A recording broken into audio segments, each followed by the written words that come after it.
This is Cine Script, where movies get retold, scene by scene.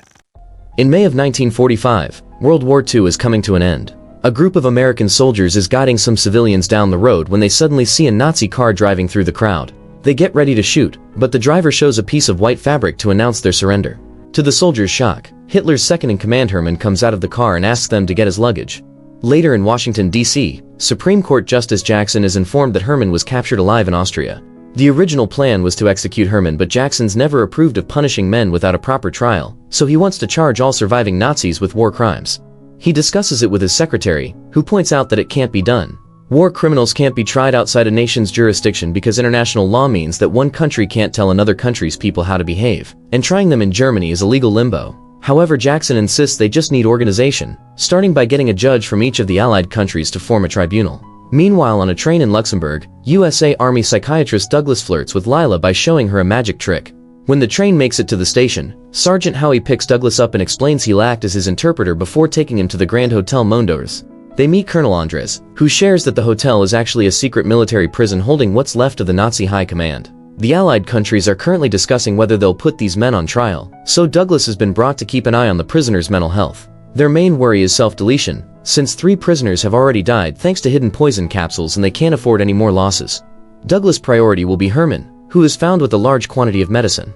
He claims it's for his heart, but he takes 40 a day, so Douglas concludes he's an addict. Before even getting settled down, Douglas asks to see Hermann, who is casually reading in his room. With Howie as the translator, Douglas takes Hermann's pulse and checks his lungs. Hermann insists he wants his medicine because he's constantly in pain after getting shot during World War I. Douglas tells him that the best way to help the heart is to lose weight, and Hermann isn't happy about being called fat. After the duo leaves the room, Douglas tells Howie that Hermann can speak English because his expression was offended by the word fat before Howie translated it. Next, Douglas meets the other prisoners. Dr. Ley was the leader of the Nazi slave labor program and claims he isn't power-hungry like the others. The Great Admiral complains about having been in custody for 76 days but not being charged yet, calling it a violation of the Geneva Convention. Julius was Hitler's director of propaganda and wants to know if Douglas is Jewish. When Douglas says no, Julius says that he works in a Jewish profession. Meanwhile, Hermann begins a diet and exercise regimen and has stopped asking for the medicine. That night, Douglas writes down everything he's learned in his journal and concludes that Hermann binds the group together. Suddenly, he has an idea and asks Howie to take him to the library. They push a wheelbarrow around to fill it with books about the Nazi leaders. Douglas believes that if he learns more about them, he can get them to open up and trust him. He also hopes that he can figure out what makes a person commit such atrocities. If he publishes those conclusions, he could make a lot of money and stop another tragedy from happening again. When the duo returns to the hotel, a guard informs them that Hermann can't breathe. They rush to his room and with just one quick look, Douglas realizes that Hermann is having a heart attack. After telling a soldier to bring regular aspirin, Douglas guides Hermann through some breathing exercises to keep him calm. Hermann keeps reaching for a picture of his wife, so Douglas hands it over. When the aspirin comes, Hermann doesn't trust it, so Douglas tastes it first to prove it's harmless. Hermann finally takes the medicine, and by the time the doctor arrives, he's already feeling better. He even smiles and thanks Douglas in English. At the office, Jackson is informed that all the Allied countries are in. The Judge Advocate General has sent Army liar-ammons to tell Jackson that they want the trial to be done quickly so they can hang the Nazis, although some superiors don't think the trial will happen at all. At the hotel, Douglas shows the Rorschach test to the prisoners and promises their answers will be confidential. Hermann is very friendly and uses English, while Julius compares every picture to a woman's privates. In the evening, Jackson learns that Congress is against the trial. They just want executions. The president won't help because he doesn't have Congress to hide behind, so they need someone bigger than him. The next day, Jackson and Ammons visit the Vatican to talk to the Pope. After a short discussion about the meaning of justice, the Pope refuses to offer his support. Jackson points out that the Pope signed a religious agreement with Hitler and the Pope says he only did it to protect Catholics in Germany, but Jackson thinks it gave credibility to the Nazis and people will remember the Pope for it. This finally gets him the support of the Catholic Church. Later, Douglas and Howie are transporting the prisoners on a plane and inform them that they'll have a trial. Hermann wants to know what Douglas learned about him from the Rorschach test, so Douglas concludes that he's intelligent, narcissistic, and eager to subjugate the world. After pointing out that all those things were obvious, Hermann asks for a magic trick. Douglas makes a coin disappear in his hands and Hermann says that one day he'll do magic too by escaping execution. The prisoners get upset when they fly above some important government buildings and see that they've been destroyed by the Allied countries. Since the Palace of Justice is one of the destroyed buildings, Jackson tells Ammons that they'll repair a courtroom that will hold 600 people. An assistant prosecutor sent by the British named Fife reminds Jackson that anything less than total victory will be considered utter defeat, putting a lot of pressure on him. In the afternoon, the Nazis arrive at a prison in the city of Nuremberg. Andrews explains all the things they've changed to avoid giving them anything that can be used as weapons. Mattresses are stuffed with straw, desks are made of cardboard, beds are bolted, chairs will be taken during the night, and they must sleep with their hands above the blanket.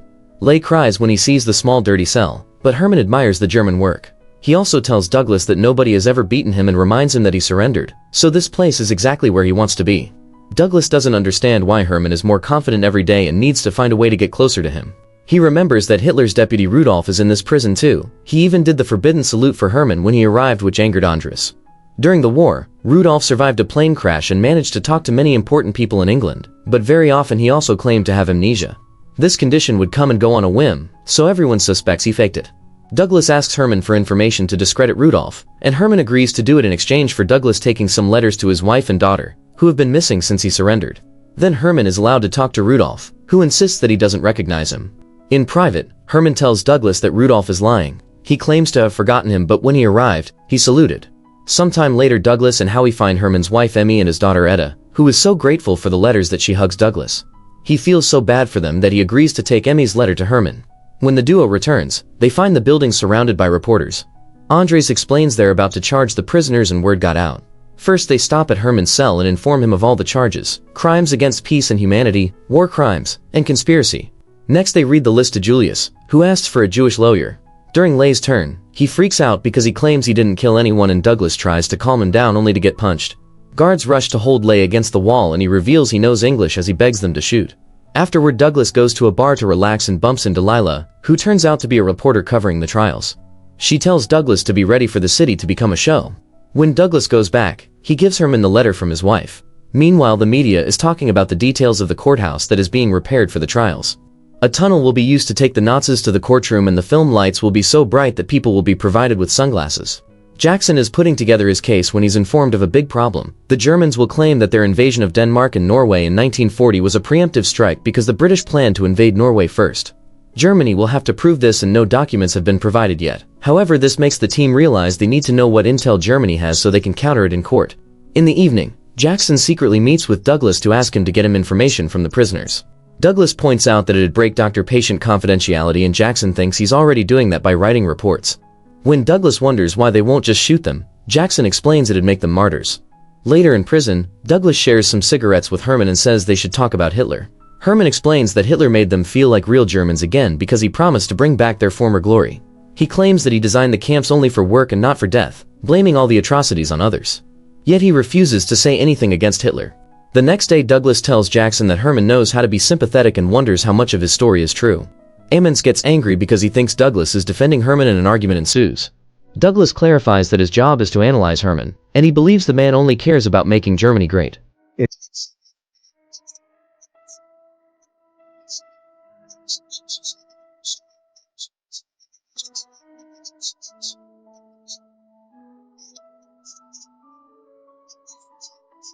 Leigh also shares that he's begun making arrangements for his defense and Douglas feels like he's finally reaching out to him. However, a few hours later an alarm goes off and Douglas runs to Leigh's cell, but it's too late. He's self-deleted by using the hem of his towel as a rope and stuffing his underwear into his mouth to be silent. Andrews isn't happy about this, so he announces he's hired another doctor to have a second opinion. During their next chat, Douglas asks Hermann for his opinion on self-deletion. Hermann says it's the coward's choice. He can also tell that Douglas is in trouble and reminds him to protect himself because allies aren't always on one side. As proof, he shares the story of how his father's Jewish best friend was secretly abusing his mother. Eventually, Dr. Gilbert arrives to review Douglas' reports. He thinks Rudolph's amnesia is genuine and asks Douglas to write a book about this case together, but Douglas refuses. As days pass, Douglas keeps talking to the prisoners and passing the information to Jackson. He also keeps visiting Hermann's family and entertains Etta with some magic tricks. Douglas brings more letters for Hermann, who wants to learn the magic tricks so he can impress his daughter too one day. Howie starts noticing that Douglas visits Hermann a lot without him and gets suspicious, but Douglas ignores him. On the night before the trial, Douglas asks Hermann how he plans to defend himself. Hermann wonders if he's asking this as a friend and Douglas answers yes, so Hermann explains that he'll assume all responsibility for his actions but refuse to be blamed for the things the others did and he didn't know about. Afterward, Douglas takes this information to Jackson. The next day the prisoners are taken to the courthouse through the tunnel and Hermann keeps talking to his friends in German. Jackson's speech opens the trial, which is broadcast on the radio. Hermann also wants to give an opening statement, but the judges forbid it and ask him if he pleads guilty or not guilty, so Hermann answers not guilty in German. In the evening, Douglas tries to visit Hermann's family only to find all the destroyed furniture outside. A neighbor tells him that the Americans took them, so Douglas runs to Andres for information. After making a few calls, Andres learns that Emmy was arrested because she's under suspicion of helping Hermann with his art thefts, and Etta was sent to a convent with no contact allowed. Andres wants to know how Douglas knew about their hiding spot and he dodges the question. When Douglas visits Hermann again, he pretends the family is fine. Unfortunately, Gilbert cuts in and reveals the truth, so Douglas follows him out of the room and attacks him to start a fight. The guards have to pull them apart and Andrew scolds them for behaving like children. The trial continues and as new evidence, Jackson presents footage never seen before.